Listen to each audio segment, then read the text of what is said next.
কাম করে খাওয়াও দেখে দৌড়া দৌড়া খালি মারো। রাত দিন তোমার সংসারে কাম করি দেখে তোমার সংসারটা টিকা রইছে। যেদিন আমি তোমার জীবন থেকে যামুগা সেদিন তুমি বুঝবা তোমার জীবনে আমি কতটা গুরুত্বপূর্ণ।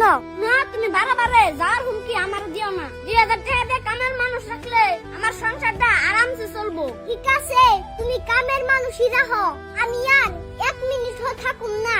যাও যাও, আমারও তোমারও সহ্য হইতেছে না। এই যে গেলাম।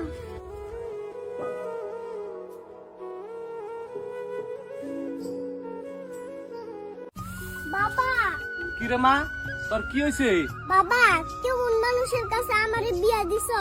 সব সুমি আমারই খালি মারে। কি কষ্ট রে মা, তোর যে সব মারে তুই তোর হরি হুসুরের কাছে কইয়া হারস না? তা না কইয়া তুই খালি বারে বারে এনে হসকে?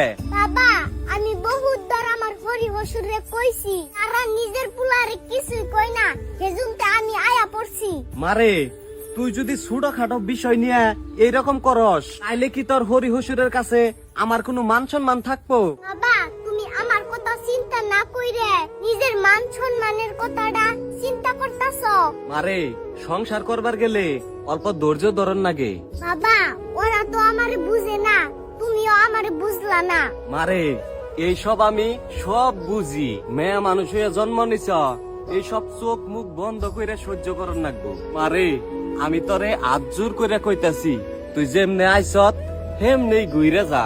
জামাইয়ের নাকি বুঝাপড়া কই দে, যেদিন জামাই নিয়ে আমার বাড়িতে আবি ওই দিন আহিস।